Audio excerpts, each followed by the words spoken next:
Fondo de Previsión Social del Colegio de Ingenieros de Venezuela presenta. A partir de este momento, todas las voces se unen en una sola señal. RCR presenta Conexión 750 con María Alejandra Trujillo. Muy buenas tardes, amigos de Radio Caracas Radio. Todo el equipo que trabaja para ustedes a partir de esta hora los saluda. Variada y abundante información que compartir y analizar como es costumbre la tarde de hoy. Esto es Conexión 750. Comenzamos. ¿Qué está pasando en este país? Saludamos a nuestro primer invitado la tarde de hoy. Se trata de Mauro Zambrano, dirigente sindical de Hospitales y Clínicas de Caracas, además coordinador general de la organización Monitor Salud. Gracias por atendernos. Buenas tardes. Sí, buenas tardes. Saludos a todos los radioescuchas. Pues mucho interés de conversar con nuestro invitado acerca del tema que nos ocupa. Yo iniciaría a partir de la actividad que ustedes han convocado el día de hoy, que, bueno, entre otras cosas se vio impactada, entiendo, porque el personal de salud no pudo salir a protestar en vista de que hay escasez de trabajadores y profesionales en los centros asistenciales de nuestro país. ¿Qué puede decirnos? Lo escuchamos. Sí, bueno, hoy estuvimos presencia en 16 estados del país y además en Caracas teníamos 16 puntos de protesta. Y eso con el sentido pues del salario, que es una de nuestras prioridades, porque no podemos seguir viviendo con un salario de $4, pero además tenemos el tema también de las condiciones de trabajo, el derecho a la salud y a la vida. Es decir, son muchos los temas y bueno, por eso no enfocamos en uno, porque es una crisis totalmente general, pero sin embargo, le damos las gracias a los trabajadores que salieron hoy en todos los hospitales, porque sabemos la situación, sabemos que hoy en nuestro centro de salud está asistiendo un 30% del personal, y bueno, a pesar de eso salieron, porque nosotros seguimos en la lucha, seguimos insistiendo en que debemos de articularnos, en que debemos de trascender en el sentido de que no podemos seguir peleándonos unos a otros. Hoy yo llamo al movimiento sindical a articularse, a buscar cómo luchamos contra este patrón que simplemente lo que hace es amedrentar, judicializar y perseguir al dirigente que protesta. Y esto pasa porque también en el movimiento sindical no estamos articulados, y por eso es que hoy es un gran intento y es un logro para nosotros que 16 estados y más de 100 organizaciones sindicales convocaron a esta gran protesta nacional. Y bueno, vamos por mucho más, vamos a seguir articulando, y hoy llamo también a que parte de estos puntos también es que el movimiento sindical vaya a elecciones sindicales en los distintos sindicatos, federaciones y confederaciones, para lograr una organización mucho mejor y contribuir pues al rescate de la democracia y contribuir al rescate de la calidad de vida, que por ahora es lo más importante. Nuestro punto es ahorita que queremos calidad de vida, y es por eso pues que es parte de nuestros puntos para reorganizarnos las elecciones en los sindicatos, federaciones y confederaciones que hacen vida pues en los distintos sectores del país. Y bueno, es parte de nuestro petitorio. Nosotros, te repito, vamos a seguir. Tenemos asamblea de integración en los distintos estados del país, que es lo que viene de aquí al 13 de marzo. Y después del 13 de marzo, que fue que comenzó la pandemia, vamos a hacer una gran movilización de todos los sectores y en todos los estados que podamos, para seguir luchando, repito, por calidad de vida, salarios dignos y todo lo que tiene que ver con nuestras reivindicaciones sociales. Lo escuchábamos en una declaración que ofrecía nuestro invitado en marco de estas protestas convocadas el día de hoy, y usted advertía sobre el impacto que ha tenido la migración en el sector salud. ¿Qué puede decirnos? Lo escuchamos. Sí, el impacto ha sido muy grande.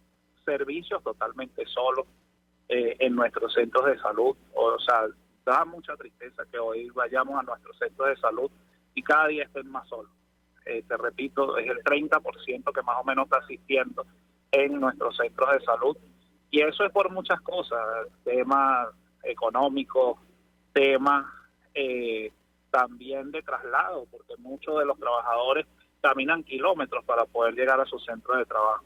Entonces, sin embargo, a pesar de eso, todavía los que estamos ahí estamos luchando y no vamos a dejar de hacerlo. Llamamos al país a que el único camino que hoy tenemos es la lucha, no es irnos de nuestra patria, no es abandonar nuestros puestos de trabajo, es luchar contra este patrono que simplemente no entiende que necesitamos calidad de vida, y para romper eso no queda otro camino sino que es la resistencia y la lucha en la calle de todos unidos. Para que la audiencia se haga una idea, ¿cuál es el salario promedio ahora mismo para los trabajadores del sector salud, para los profesionales? ¿Qué puede compartir con nosotros? Mira, un trabajador gana desde el más bajo $4 más o menos y hasta un promedio de $8. Eso es lo que ahorita está ganando un trabajador de la salud. Y bueno, eso se nota, o sea, los trabajadores a pesar de eso siguen allí y buscan otros métodos de vivir también. Los que están en los hospitales no solo viven de lo que es la labor que hacen diaria en los centros de salud, sino que también tienen que buscar de hacer otra labor, y eso es lo que queremos cambiar. Queremos cambiar que hoy en día nosotros podamos ejercer nuestra labor dignamente y poder tener un salario justo para no estar buscando trabajo informal y estar sobreviviendo como lo estamos ahora.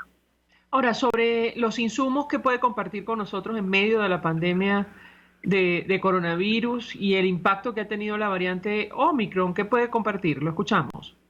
Bueno, sí, los hospitales siguen todavía en un promedio de más del 50% de hospitalización en nuestros centros de salud. Bueno, los trabajadores lamentablemente no tenemos cómo darle asistencia a ese paciente si el familiar no compra absolutamente todo. Yo no sé, y te hago una pregunta, si has visto las listas que hacen enormes para ser intervenido un paciente quirúrgicamente o para ingresar un paciente a un hospital. Son listas, bueno, muy grandes, que cuestan alrededor de $400, $300, y bueno, esta situación ha conllevado a que muchos pacientes no puedan ser intervenidos quirúrgicamente y fallezcan esperando para ser intervenidos quirúrgicamente. Entonces, esa situación sigue sucediendo aquí. Eso tiene años, no es que es desde ahorita, y bueno, por eso los trabajadores estamos reclamando y estamos haciendo un llamado de atención, y vamos a seguir articulando a los distintos sectores. Vamos a seguir haciendo nuestras asambleas, vamos a seguir visitando los estados para ejercer pues un gran movimiento social, como te repito, que busquemos pues articular para estar juntos y unidos, porque es el único camino que nos queda en nuestro país. Ahora, leíamos en redes sociales, el periodista, por ejemplo, Luis Carlos Díaz, quien asistió a la manifestación en el Hospital Clínico Universitario, advertía, bueno, reclaman la escasez de insumos, pero también lo terrible de la comida para los pacientes, que es una constante. ¿Qué puede compartir con nosotros sobre este punto en específico? Sí, la comida de los pacientes en este momento no existe. Te repito, el paciente tiene que comprar desde la comida hasta el insumo médico para poder ser atendido. O sea, lo que existe es la mano de obra en nuestros centros de salud, porque lo demás no lo hay. Entonces, bueno, además de darle las gracias a Luis Carlos por asistir y estar pues luchando junto a los trabajadores de la salud y a los trabajadores del país, seguimos llamando a los demás sectores, porque esto es una lucha que tenemos que darla a todos, y si no lo hacemos, pues bueno, prácticamente quien se rinda se está rindiendo a vivir como estamos en este momento, y los trabajadores hoy no estamos rendidos, estamos demostrando que estamos en pie de lucha, y estamos llamando a todos los sectores y a las comunidades que se unan a este llamado. Mauro Zambrano, tenemos que hacer una breve pausa para ir a publicidad, pero no quiero desaprovechar la oportunidad para preguntarle acerca del impacto de la pandemia para el sector salud, el sector más expuesto, especialmente en nuestro país. Ustedes en Monitor Salud ofrecían unas cifras, hablaban de casi 600 trabajadores que se han contagiado de COVID solo en el mes de enero. Le ruego que permanezca unos minutos más. Al regreso le doy la palabra para contestar. Ya venimos. Usted está viendo Conexión 750 con María Alejandra Trujillo. Solo por RCR 750, porque lo bueno une. Puedes seguirnos en nuestras redes sociales. En Twitter, @RCR750, la radio que se ve. Mensaje del ingeniero José Peraza, tesorero del FONPRES CIB. Estimado colega ingeniero arquitecto y profesional afín, el Colegio de Ingenieros de Venezuela y el Fondo de Previsión Social, preocupado por la salud de tu familia, ha diseñado un sistema de salud integral que coloca a tu disposición y que contiene asistencia primaria de salud, ambulancia, hospitalización, cirugía, oftalmología, dermatología, fisioterapia, psicología, odontología, farmacia y funerario. Para mayor información, visítanos a nuestros portales cib.net.be, fonprescib.net.be, Colegio de Ingenieros de Venezuela, construyendo futuro. Amigos, nace un nuevo concepto de farmacia en Venezuela. Farmacia CVS y más. Todo lo demás. En Farmacia CVS, en español CVS, lo consigues todo en un solo lugar. Salud, belleza, hogar y comida. Un nuevo concepto en todo para un nuevo concepto de vida. Farmacia CVS y más está en el CCCT nivel C1, frente a Beco y al lado del Banco Mercantil. En Instagram, FarmaCVS. Farmacia CVS y más. Todo lo demás. Desde los sectores populares del país se escucha una clara señal. Es el radar de los barrios. Evelyn Martínez y la red de ciudadanos le invitan a identificar amenazas, ubicar soluciones y hacer seguimiento eficiente a las problemáticas de cada sector. Un espacio contra la polarización donde se construye de abajo hacia arriba y de adentro hacia afuera. El radar de los barrios, de lunes a viernes, a partir de las 10 de la mañana, solo por RCR 750 AM.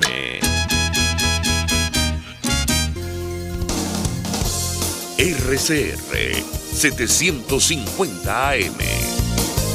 Porque lo bueno une. El poder de la comunicación en tus manos. Conexión 750 con María Alejandra Trujillo. Solo por RCR 750, la radio que se ve. En Conexión 750, hablando acerca de lo que está ocurriendo con el sector salud en el marco de esta jornada de protestas en distintos puntos de nuestro país. Nos acompaña Mauro Zambrano, quien es dirigente sindical y además forma parte del equipo de Monitor Salud, es coordinador general de esta organización. Y yo les hago una inquietud sobre el impacto de la pandemia para el sector que representa nuestro invitado y las cifras que ustedes han venido ofreciendo, que hablan de casi 600 trabajadores que resultaron contagiados de coronavirus en enero. ¿Qué puede decirnos? Lo escuchamos. Sí, sigue contagiándose los trabajadores porque no existe el material de protección, la insuficiencia es por encima de más de un 50% y el no hay sobrepasa el 30%, es decir, es más de un 90% que podemos decir entre insuficiente y no hay, que conlleva a que los trabajadores hoy en día se estén contagiando muchísimo. Por ejemplo, en el mes de enero fueron 600, pero son más de 6.900 trabajadores que se contagiaron el año pasado, o hasta lo que va de año, ahorita, entre el año pasado y por no tener el material de protección adecuado.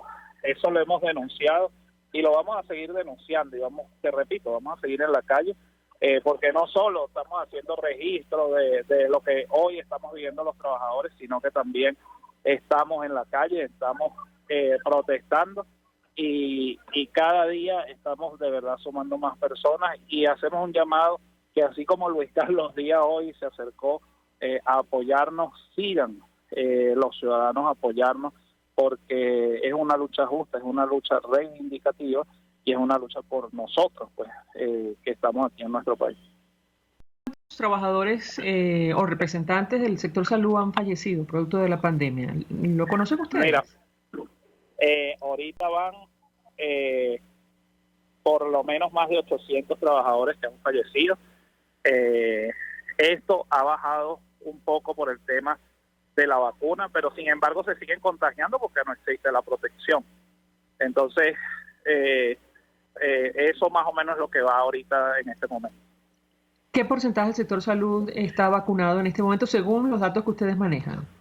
Mira, nosotros dentro de lo que hemos visto va más del 85% de los trabajadores que están vacunados en este momento, incluso con la tercera dosis, y bueno, es más o menos lo que nosotros hemos podido registrar, porque los puntos de vacunación no todos están en los centros de salud, y nosotros estamos monitoreando en este momento entre 71 y 81 centros de salud que reportan diariamente en 22 estados del país.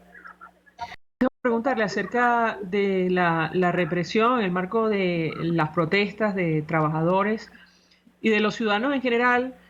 Hoy, además de la protesta del sector salud, hubo manifestaciones pidiendo la liberación de 2 jubilados y pensionados que fueron detenidos en Vargas. Ellos salieron a manifestar con unas pancartas exigiendo justamente un ajuste de las pensiones. Yo le pediría un comentario sobre este punto específico, porque ustedes en el sector salud también han sufrido este tipo de situaciones. Lo escuchamos. Sí, nosotros hemos logrado evidenciar que tenemos más de 600 amenazas en el sector salud.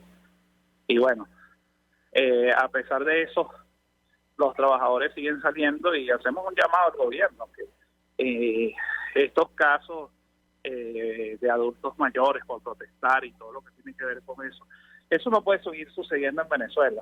En Venezuela no pueden seguir las amenazas, no pueden seguir judicializando a dirigentes. Lo que tiene que haber son soluciones, y ese es nuestro llamado.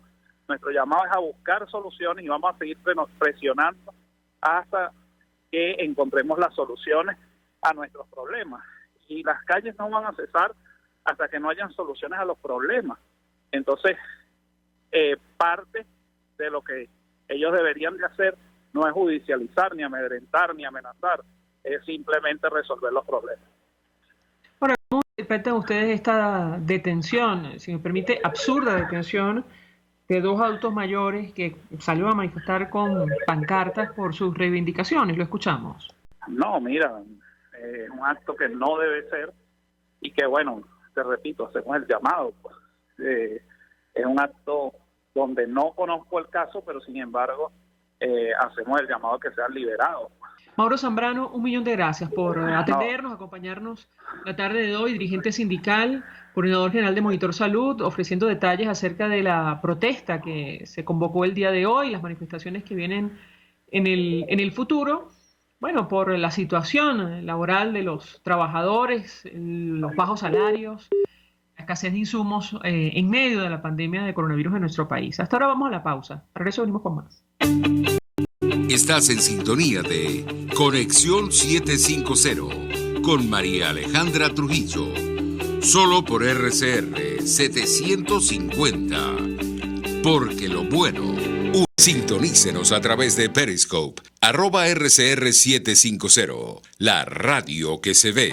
Mensaje del ingeniero José Peraza, tesorero del FONPRES CIB. Estimado colega ingeniero, arquitecto y profesional afín, el Colegio de Ingenieros de Venezuela y el Fondo de Previsión Social, preocupado por la salud de tu familia, ha diseñado un sistema de salud integral que coloca a tu disposición y que contiene asistencia primaria de salud, ambulancia, hospitalización, cirugía, oftalmología, dermatología, fisioterapia, psicología, odontología, farmacia y funerario. Para mayor información, visítanos a nuestros portales cib.net.be, fonprescib.net.be, Colegio de Ingenieros de Venezuela, construyendo futuro. Mis amigos, una empresa comprometida y responsable con su personal es una empresa segura, y Produzca es la compañía pionera en Venezuela que ofrece la mayor cantidad de equipos de comprobada calidad para garantizar la seguridad integral de toda la nómina industrial de cualquier empresa. El catálogo de Produzca es inmenso, todo tipo de guantes, cascos, accesorios y productos varios de protección para tu personal. Conoce más de Produzca en www.produzca.com. Produzca, seguridad en tu empresa de los pies a la cabeza. Un espacio que analiza y debate la coyuntura política, económica y social de nuestro país. Acompañe cada mañana a la periodista María Alejandra Trujillo en Palabras más, palabras más, palabras menos. Palabras más, palabras menos. Informes, entrevistas, análisis y discusiones sobre los temas de actualidad. Es lo que más te puedo dar, es lo de siempre. Palabras más, palabras menos. De lunes a viernes, de 7 a 8 de la mañana, por RCR 750 AM. Palabras más, palabras más, palabras menos. De costa a costa, cada semana, usted podrá ser parte del sentimiento varguense que inundará la señal de RCR, el Pitazo en Vargas. Acompaña a Luis López en el recorrido por la ruta de la actualidad informativa en el litoral. Comentarios, denuncias, reportes de tránsito y cómo están las playas. Información de primera mano de todo lo que ocurre en el estado Vargas. El Pitazo en Vargas, todos los domingos, a partir de las 8 de la mañana, por RCR 750 AM. RCR 750 AM, porque lo bueno une.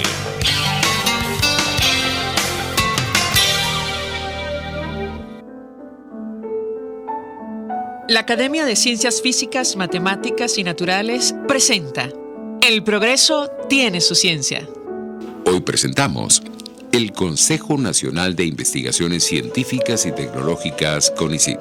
En 1967, el Estado promulgó la ley de creación del Consejo Nacional de Investigaciones Científicas y Tecnológicas, CONICIT, adscrito a la Presidencia de la República, para promover la ciencia y la tecnología en Venezuela y asesorar en dicha materia a los órganos del Poder Público Nacional. El CONICIT fue la institución que diseñó los primeros lineamientos de política científica para el país y se encargó, de manera profesional, de la planificación y financiamiento de la ciencia y del desarrollo tecnológico no petrolero. Se diseñaron programas para el desarrollo de la ciencia básica y para promover desarrollos tecnológicos, siempre sobre la base de la evaluación por pares y usuarios del conocimiento, y un exitoso programa de becas para la formación de recursos humanos de alto nivel en las mejores universidades del extranjero. El financiamiento que recibió el CONICIT fue invertido en la construcción de una comunidad científica que llegó a ser respetada dentro y fuera del país por sus contribuciones. La política científica que orientaba el trabajo de CONICIT a finales del siglo XX se orientaba a promover la generación, uso y transferencia del conocimiento científico para la solución de problemas relevantes, favorecer el diálogo entre los profesionales de la ciencia y otros sectores importantes de la sociedad para facilitar su aporte al desarrollo social y económico del país. El Consejo Nacional de Investigaciones Científicas y Tecnológicas fue sustituido en 1999 por el actual Ministerio de Ciencia y Tecnología. En este ministerio hay una dependencia llamada FONACIT, que de ninguna manera puede ni debe ser confundida con el CONICIT. El progreso tiene su ciencia.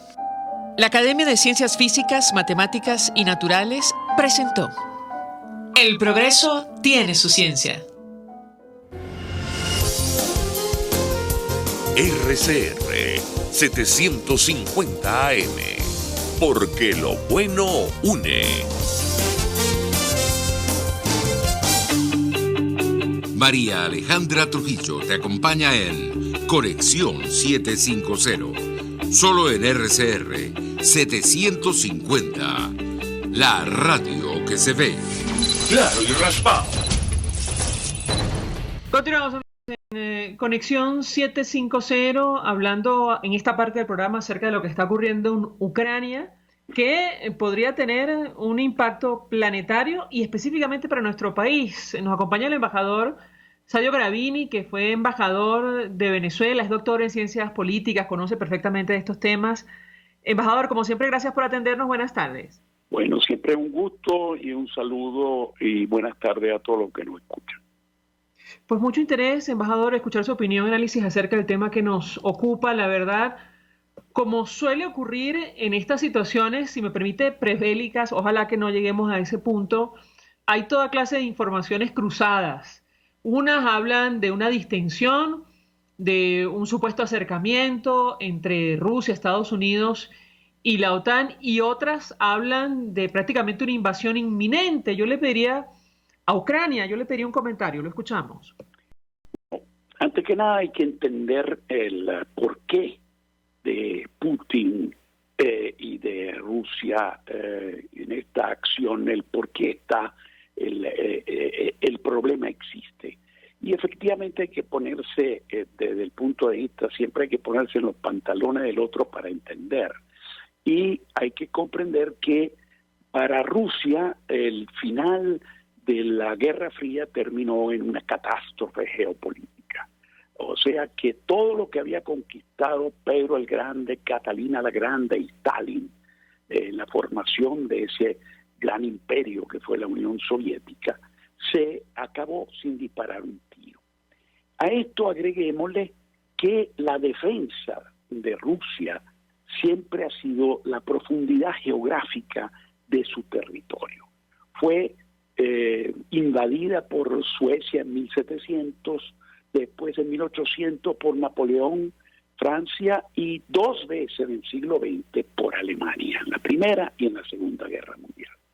Entonces, para Rusia, efectivamente, Ucrania, además, para colmo, Ucrania no es vista desde el punto de vista de los rusos como algo extraño. Ucrania tiene buena parte de su población que habla ruso,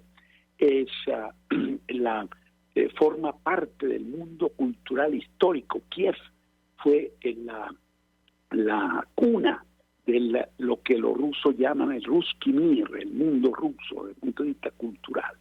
Entonces, tomando en cuenta eso y recordando que la OTAN, la Alianza Occidental, después de la caída de la Unión Soviética, se expandió hacia el este, no solo al territorio de los satélites del imperio, que eran Checoslovaquia, Hungría, Polonia, Bulgaria, etcétera, sino en territorios que habían sido parte de la Unión Soviética. Estoy hablando de los estados bálticos, que son Lituania, Letonia y Estonia.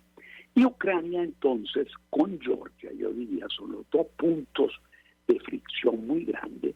Para Rusia, el que Ucrania, se hable de que Ucrania pueda ingresar a la OTAN, como se ha dicho tanto por ucranianos como por el mundo occidental. Bush, por ejemplo, lo expresó desde hace años, que había la posibilidad de ampliar el OTAN hacia la Ucrania y Georgia. Bueno, para Rusia es realmente sentido como una amenaza de seguridad. Entonces, eso hay que entenderlo. Por otro lado, hay que entender Occidente. Las democracias occidentales no entienden, no pueden aceptar públicamente, que es lo que pide Putin, que se diga que un país independiente como la Ucrania no pueda decidir por su cuenta con quién quiere aliarse. Entonces, allí hay un principio de autodeterminación de los pueblos, de la soberanía nacional, que son, y la otro punto que para Occidente y para Europa y para Estados Unidos muy cuesta arriba aceptar, es que se quiera modificar por primera vez con la amenaza de la fuerza en las fronteras en la Europa post Segunda Guerra Mundial. Entonces, hay un problema de principio, de problemas serios de seguridad, de psicología, de historia, pero si se quisiera, yo tengo la esperanza que en estos días por ahí andan los tiros. Se puede recoger ejemplos, por ejemplo, Austria en 1954, para que las tropas soviéticas que ocupaban, igual que ocupaban parte de Alemania, ocupaban también Austria. Recuerden que Austria formaba parte del Reich, de la Alemania nazi. Entonces, en 1954, para aceptar salirse de Austria, se firmó un acuerdo, un tratado austríaco de paz de los aliados con Austria, que se neutralizaba Austria. O sea, Austria no podía entrar a la OTAN. Y efectivamente, todavía ahora, Austria no forma parte de la OTAN. O sea, es una especie de isla, porque la OTAN se expandió en Hungría, en lo que es Checa, República Checa y Eslovaquia, y en Polonia, y Austria todavía sigue siendo neutral, o sea, no forma parte de la alianza. Bueno, se neutralizó y ni siquiera Austria ingresó a la Unión Europea hasta 1995. Entonces, se podría agarrar ese ejemplo, y hay otro ejemplo que para mí una diplomacia con sentido histórico podría utilizarlo, que fue la crisis de los cohetes en 1962, en octubre de 62, cuando la Unión Soviética puso unos misiles nucleares en Cuba. Y como todos saben, en el 62 fue el momento en el cual hubo la mayor posibilidad de una guerra, de una tercera guerra mundial, empezaba el nuclear de paso. Kennedy puso un bloqueo a la isla y exigía que se retiraran los cohetes. Bueno, hubo un acuerdo y ese acuerdo fue público, que decía que se retiraban los cohetes, y Estados Unidos decía que no tenía ninguna intención de invadir a Cuba, que fue la exigencia soviética. Pero había algo no firmado que se dijo en privado, y fue que Estados Unidos iba a retirar también unos cohetes que tenía en territorio turco, dirigidos obviamente hacia la Unión Soviética. Eso no se dijo, pero para los Estados Unidos eso no era muy grave tampoco como concesión, porque ahí estaban entrando en operación los submarinos Polaris, que tenían cohetes nucleares y que claramente, como van por mar, no tienen problema de acercarse a la Unión Soviética, y entonces se volvían obsoletos esos cohetes que estaban en Turquía. Pero dicho esto, ¿por qué lo menciono? Porque el ejemplo de Austria, o sea, neutralización del país, pero no hecho públicamente, sino en privado, como se hizo sobre los cohetes turcos, podría ser una solución inteligente, en el sentido de permitir, de decirle en privado a los dirigentes, o sea, principalmente los Estados Unidos, pero también Stoltenberg, el secretario de la OTAN, que no hay ninguna intención de ampliar la OTAN hacia Ucrania, y yo diría también a Georgia, pero no en un mensaje público, sino un mensaje confidencial. Y ahí, lógicamente, entraría el problema de la aceptación. Ahí también se pueden alejar los cohetes que están en Bulgaria y en Polonia, así como los rusos podrían alejar de su frontera los cohetes que tienen hacia Europa. O sea, hay formas, si se quiere y se tiene sentido de la historia, se puede resolver diplomáticamente. Yo tengo la esperanza que estos últimos días que se habla de eso, que Lavrov ha dicho que insiste en que no tienen intención de invadir, parece ser que ha habido algunos movimientos de tropas rusas que se alejan de la frontera con Ucrania. Miren, puede ser que por ahí andan los tiros, pero eso es una especulación. Mejor tenemos que hacer una pausa para publicidad. Al regreso quisiera preguntarle sobre el impacto de una eventual invasión a Ucrania. La prensa británica, al menos los diarios The Sun y Mirror, publicaban hoy que supuestamente información de inteligencia habla de una inminente acción militar de Rusia en horas de la madrugada del miércoles.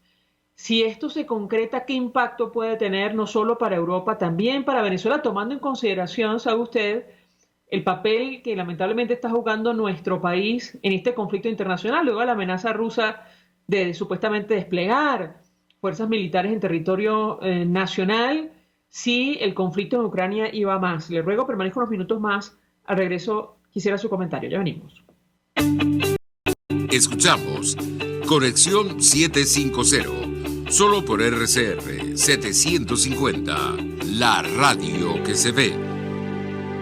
Puedes seguirnos en nuestras redes sociales. En Twitter, @RCR750, la radio que se ve. Mensaje del ingeniero José Peraza, tesorero del FONPRES CIB. Estimado colega ingeniero, arquitecto y profesional afín, el Colegio de Ingenieros de Venezuela y el Fondo de Previsión Social, preocupado por la salud de tu familia, ha diseñado un sistema de salud integral que coloca a tu disposición y que contiene asistencia primaria de salud, ambulancia, hospitalización, cirugía, oftalmología, dermatología, fisioterapia, psicología, odontología, farmacia y funerario. Para mayor información, visítanos a nuestros portales cib.net.be, fonprescib.net.be, Colegio de Ingenieros de Venezuela, construyendo futuro. En este espacio nos encargaremos de llegar al conocimiento mediante la observación de la posición de los astros y las características comunes de muchas personas con fechas de nacimiento. Esa energía también nos involucra a cada uno de los signos. Guía Astrológica.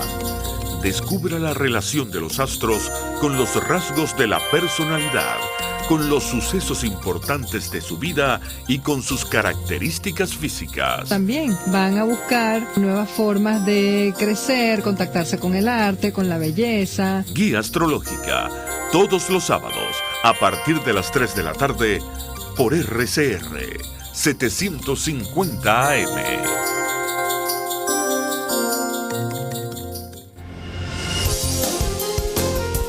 RCR 750 AM, porque lo bueno une. El poder de la comunicación en tus manos. Conexión 750 con María Alejandra Trujillo. Solo por RCR 750, la radio que se ve. Continuamos, amigos, en Conexión 750, hablando acerca de la tensión en Ucrania, que es un asunto que parece lejano, pero no lo es tanto para Venezuela y para el planeta entero. Hay una gran preocupación sobre la creciente tensión en esta región del mundo. Nos acompaña el embajador Sadio Garavini. Yo les hago una inquietud, embajador. ¿Qué impacto podría tener una invasión inminente, como ha publicado la prensa británica, haciendo referencia a supuestos papeles de inteligencia americanos? Lo escuchamos. Bueno, si por fin se da la invasión, hay que ver qué tipo de acción militar. Si es simplemente una acción reducida a la zona prorrusas en Donbass, que ya están básicamente separadas, ustedes saben, están controladas por los separatistas prorrusos, es zona rusoparlante, como le decía.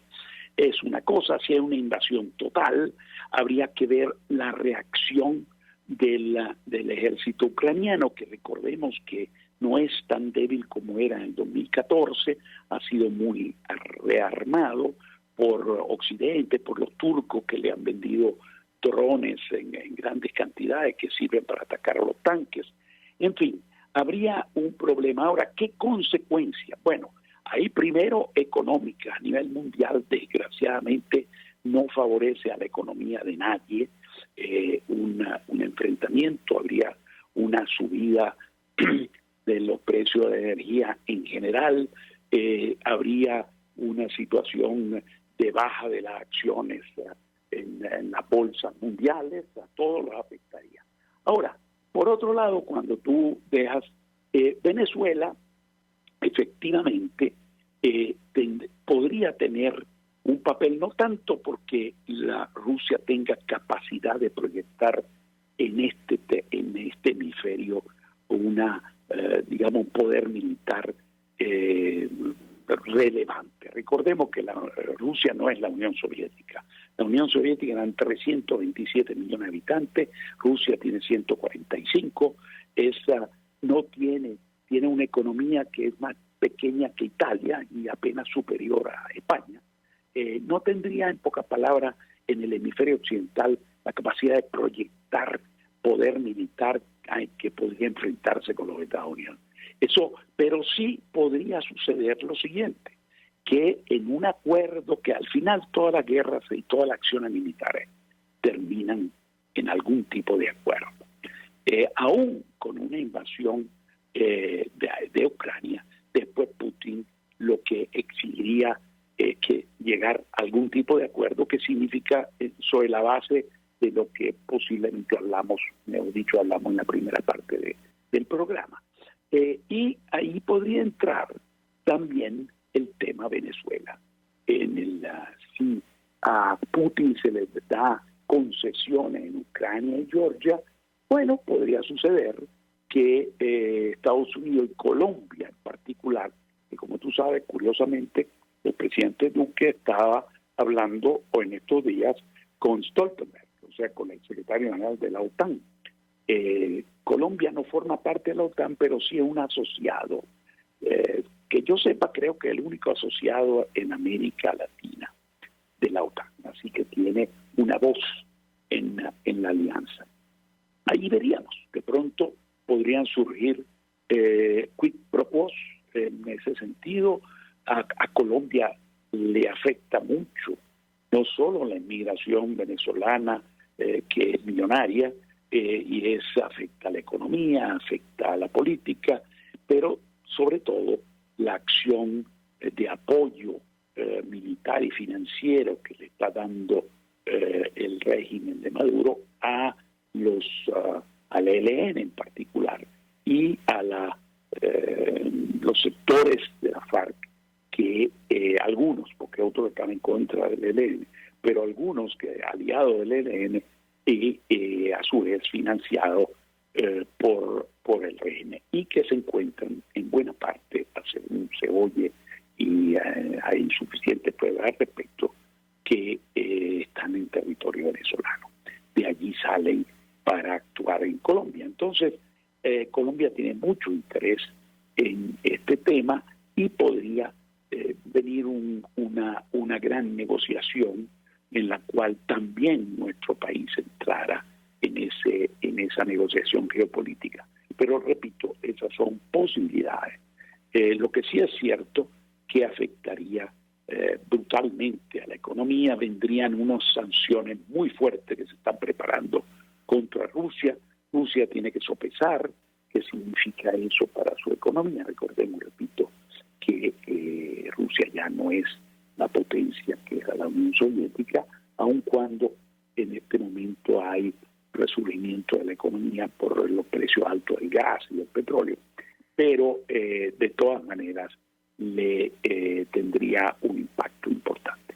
Ahora, en el caso concreto de nuestro país, embajador, ¿qué impacto puede tener más allá de lo que usted menciona? Y se lo comento porque efectivamente el presidente de Colombia, Iván Duque, de gira por varios países de Europa, decía que él apoyaría, bueno, todas las sanciones que apruebe o que tome la comunidad internacional, incluyendo aquellas dirigidas a Rusia, cuya presencia en Venezuela, por cierto, provocó una reunión de alto nivel en Colombia con el embajador de este país. ¿Qué puede decirnos? Lo escuchamos. Bueno, es el tema Venezuela entraría dentro de este impacto, digamos, de posibles negociaciones de quid pro quo entre los dos sectores, entre Estados Unidos básicamente y la OTAN en general con Rusia, particularmente por ese interés que tiene Colombia al respecto. De allí a que sucedan otro tipo de cosas, bueno, allí sí es verdad que no podemos saber, porque depende de cuánto duraría la acción militar rusa, si avanza, si ocupa territorio ucraniano o se queda solamente en la primera parte, en la zona, repito, ruso parlante, para tratar de negociar con una posición de mayor fuerza. ¿Se irá por ese camino o se va a invadir totalmente? Entonces allí veríamos posibilidades que desgraciadamente existen, que también podría haber reacciones en este hemisferio por parte de los Estados Unidos que podrían apoyar a Colombia. Quién sabe, estamos ya hablando de especulaciones muy grandes en relación a una acción contra los guerrilleros que están en la frontera. O sea, allí entramos ya repito, en especulación, y que todo eso depende del tipo de acción que decida Rusia utilizar en Ucrania. Ahora, yo le pregunto, embajador, ¿cree usted que un eventual conflicto en Ucrania atornilla aún más al régimen de Nicolás Maduro? ¿Lo debilita? ¿Cómo lo ve usted? No, no necesariamente, o sea, ni lo uno ni lo otro. O sea, todo depende de cómo termina ese conflicto. Termina de qué tipo. Como que, repito, todo conflicto militar al final termina en una negociación. Si es una victoria absoluta, como fue en la Segunda Guerra Mundial, bueno, simplemente los alemanes y los japoneses firmaron lo que le decían los ganadores. Pero en otra situación, la mayor parte de los conflictos terminan habiendo una negociación en la cual algunos ganan más y algunos pierden más, etcétera, ¿no? Pero entonces ya veríamos si, dependiendo de lo que suceda en esa acción de fuerza, eso podría tener, repito, también efectos aquí, en el sentido de que en el escenario, en los intereses geopolíticos de los Estados Unidos, es evidente que le interesa el apoyo a su aliado principal de toda la vida en América Latina, que es Colombia. Y entonces, si eso repercute aquí, puede llegar a tener efectos, y a su vez podría tener efectos dentro del régimen, en el cual podría, vamos a decir, repito, estamos especulando, presionar hacia un quiebre interno, porque evidentemente algunos de los sectores militares venezolanos podrían no tener, especialmente los segundos niveles, el interés de ir a una acción de fuerza en la cual podrían ellos pagarlo con su propio pellejo. Entonces, allí se podría especular, pero repito, todavía en este momento no lo veo. Hay que ver qué pasa en Ucrania y qué tipo de negociación venga después. Ahora, embajador, la comunidad internacional ahora mismo tiene su atención, como es natural, puesta en Ucrania, en lo que pueda ocurrir, las consecuencias de un eventual conflicto bélico. ¿Esto en qué lugar deja a Venezuela, en su opinión? Es decir, la crisis en nuestro país. Bueno, evidentemente, así son las cosas en el escenario internacional y en el tema de opinión pública. En este momento, obviamente, la atención es sobre la crisis de Ucrania, pero no es que la crisis venezolana no sigue teniendo en este hemisferio importancia, porque obviamente, repito, siguen saliendo los venezolanos que siguen creando problemas económicos, de xenofobia, de políticos a los vecinos y ya no tan vecinos. O sea, el tema migratorio, fíjense, Estados Unidos, que el año pasado entraron 2.800, que son los calculados, ilegales a territorio norteamericano, y ahora son 108.000, repito, siempre cifras oficiales.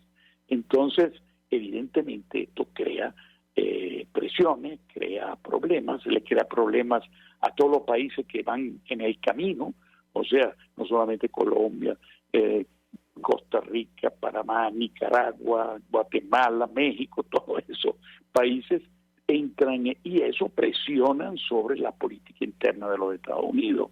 Entonces también eso mantiene la relevancia del tema Venezuela, y también hay otro factor que va a mantener el tema Venezuela en el escenario político norteamericano, que es un tema de política interna, que es Florida. Se ha determinado que Florida, el voto de los venezolanos y los cubanos, sumado a los cubanos, es decisivo. Y eso crea, evidentemente, el interés que ninguno de los dos partidos tiene interés en cambiar la política hacia Venezuela. Por eso uno ve que uno de los pocos puntos de política exterior en lo cual republicanos y demócratas siguen estando de acuerdo en la presión hacia el régimen de Maduro, porque lo vemos con los acuerdos en el Congreso que siempre firmados son por Menéndez y por Rubio, o sea, el senador demócrata y el senador republicano, y así por el estilo. Entonces, es uno de los pocos temas donde hay una clara visión bipartidista en los Estados Unidos. Finalmente, embajador, sobre lo que puede ocurrir en Colombia, porque ahora mismo digamos, sabemos cuál es la posición del gobierno del presidente Iván Duque con relación a Venezuela, con relación a Rusia, pero las elecciones de este año podrían significar un viraje, un cambio de tendencia con relación a estos temas. ¿Cómo lo ve usted? Lo escuchamos. Bueno, veremos, evidentemente depende de las primeras elecciones de marzo, donde se va a definir quiénes son los candidatos finalmente. La coalición de la esperanza va a decidir quién es su candidato. Allí habrá que ver quién es el candidato que se va a enfrentar básicamente a Petro, que va a ser básicamente el resultado dependerá de la segunda vuelta. Yo no veo a Petro ganando en primera, por todo lo que eso significa las encuestas. Yo creo que va a haber, es muy importante ver qué sucede, quién es el candidato que se le va a enfrentar en la segunda vuelta. Ahora, también hay que recordar, y eso en mi opinión, Petro no es ni Chávez ni Maduro. Petro va a cuidarse, va a tener un Congreso en contra, porque las elecciones parlamentarias va a saber el resultado, pero no va a tener la mayoría. Es lo mismo que le pasa a Boric, y vemos que Boric en Chile ha tenido que poner ministros de centro izquierda, ministros que venían del Partido Socialdemócrata, del Partido PPD. ¿Por qué? Porque sabe que si no va a poder gobernar. Ahí las instituciones funcionan, a diferencia de nuestro país. Y entonces el Congreso tiene un control sobre el Ejecutivo, entonces el Ejecutivo tiene que negociar para poder gobernar. Eso le va a pasar también a Petro. Si a esto le sumas el tema económico, la fortaleza del poder económico colombiano, no veo un Petro que tome el camino claro de posiciones de apoyo al régimen de Maduro, sino veo más bien, bueno, por cierto, en estos últimos días hasta se han insultado, ¿no? Petro le ha dicho que ha criticado a Maduro, y Maduro ha contestado que forma parte de la izquierda cobarde, y que entonces hay lo mismo con Boric, y curiosamente hasta con Castillo, que Castillo es en Perú, viene del sector más radical. Su viejo partido era uno de los más extremistas de la izquierda latinoamericana. Bueno, llegó al poder y lo primero que hizo fue enfrentarse a ese partido, al partido de Cerrón, y está gobernando más bien con ahí. Lo que pasa que el desastre, la ineptitud del propio presidente, me parece a mí, porque en los primeros 6 meses de gobierno ha cambiado no sé cuánto gabinete, primer ministro. Bueno, eso ya es otro asunto, pero digamos que ninguno de los tres si uno ve la política exterior de Castillo, que uno esperaba que inmediatamente iba a apoyar a Nicaragua, a Venezuela y a Cuba, no lo vemos en ese camino. Y mucho menos voy a ver a Boric como cuando el canciller de Boric era la presidenta de la Comisión Interamericana de Derechos Humanos, de la OEA. Así que ahora Petro no sabemos, obviamente, porque no ha llegado todavía el candidato, pero me da la impresión que por ese camino se iría. Si a esto recordamos además que la importancia de la relación entre Colombia y Estados Unidos, yo veo difícil un cambio radical de Petro también. Embajador Sabio Garavini, un gusto, como siempre, conversar con usted sobre estos temas. Fue embajador de Venezuela, es doctor en ciencias políticas, expresando opinión y análisis acerca de lo que está ocurriendo en el ámbito internacional, el impacto para nuestro país, la crisis en Ucrania, que, digamos, luce un país lejano para nosotros, pero que nos pega muy de cerca, tomando en consideración, bueno, lo que ha ocurrido, las declaraciones de Rusia, tratando de involucrar a Venezuela en un asunto que históricamente, bueno, no nos competía, pero ahora lamentablemente es así. Nosotros nos despedimos y lo hacemos a nombre de Gémenes Tares de la Dirección General de la Estación, en la gerencia de producción Willy Chalcaya, en la producción Jay Pacheco, en los controles Víctor Mejías, quien tuvo el placer de acompañarles, María Alejandra Trujillo. El Fondo de Previsión Social del Colegio de Ingenieros de Venezuela presentó RCR presentó Conexión 750 con María Alejandra Trujillo, solo por RCR 750, la radio que se ve.